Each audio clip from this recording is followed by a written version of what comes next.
দর্শক, রাজধানীর পুরান ঢাকা লালবাগ এলাকায় নিষিদ্ধ পলিথিন কারখানা বন্ধে যৌথ বাহিনী অভিযান চলছে। সেখানে আছেন আমাদের সহকর্মী নাহিদ প্রিন্স। আমরা সরাসরি যুক্ত হচ্ছি তার সঙ্গে। নাহিদ, যৌথ বাহিনী অভিযান চলছে, সেখানকার পরিস্থিতি কেমন দেখছেন এবং এই বিষয়ে কি তথ্য আছে আপনার কাছে, জানতে চাই।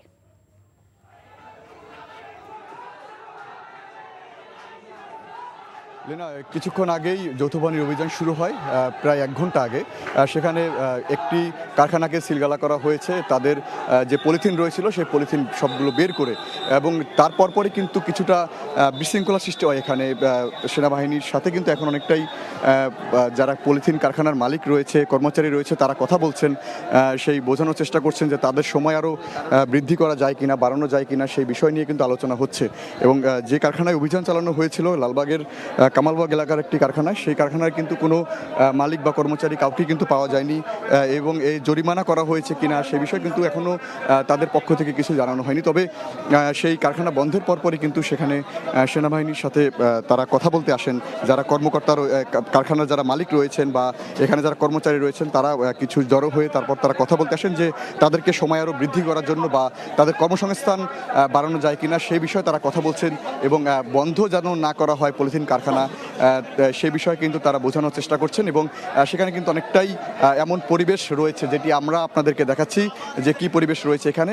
শুধু একটি কারখানায় অভিযান চালানো হয়েছে, সেখানে প্রায় তাদের যে সরঞ্জামাদি রয়েছে, কারখানার যা সরঞ্জামাদি, সেগুলো বের করে কিন্তু সিলগালা করা হয়েছে, এবং তাদের যে বৈদ্যুতিক সংযোগ, কারেন্টের লাইন ছিল, সেগুলো কিন্তু বিচ্ছিন্ন করা হয়েছে। এবং এখন অনেকটাই সেনাবাহিনী তাদেরকে হয়তো বুঝিয়ে এখান থেকে বের করে দিয়েছে, এবং তারা বলছেন যে কর্মসংস্থান হলে তারা এই কারখানা বন্ধ করে দিবে বা তারা এই পেশা থেকে অন্য পেশায় তারা তাদের কর্মসংস্থান গড়বেন। কিন্তু এটি যদি এরকমভাবে বন্ধ করে দেওয়া হয়, 1 নভেম্বরের পর থেকে কিন্তু মূলত সরকারের পক্ষ থেকে বলে আসা হয়েছিল যে কারখানাগুলো যেন তাদের কারখানা গুটিয়ে নেয়, কিন্তু তারা কিন্তু সেটি মানছিলেন না। সেই জন্য কিন্তু আজকেই মূলত সাঁড়াশি অভিযান পরিচালনা করছেন যৌথ বাহিনী। সেখানে পুলিশ রয়েছেন, সেনাবাহিনী রয়েছেন এবং র্যাব রয়েছেন, এবং সেখানে কিন্তু পরিবেশ দপ্তরের কর্মকর্তারাও কিন্তু রয়েছেন। তো পলিথিন কারখানায় কিন্তু সেই 1 ঘন্টা আগে থেকে অভিযান পরিচালনা করা হচ্ছে।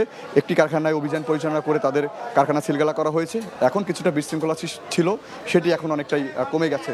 তো এই ছিল আমার কাছে লালবাগ থেকে অভিযানের সর্বশেষ। লীনা, জানছিলাম পলিথিন কারখানা বন্ধের অভিযানের সর্বশেষ খবর। টাকা চুরির জন্য যদি আমার গলায় জুতার মালা পরাইতে হয়, তাহলে আমার শালীর সাথে প্রতারণা করার জন্য তোর ফাঁসি হবে। দুলা ভাই, আপনার তো ঘর জামাই বইলা একটা পরিচয় আছে, আমার তো তাও নাই।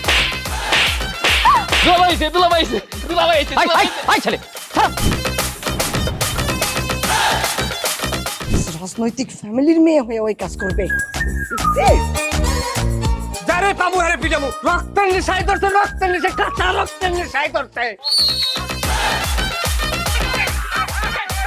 তোমার এই পলিটিক্স আমার বাম পকেটে থাকে। পাঁচদের বউরে ঝামেলা পাকাই। এই বেটাই, আমি তখন বিয়ে করিনি। দুইটার আমি গুলি করে মারু। মাসুদরা কোনোদিন ভালো হয় না।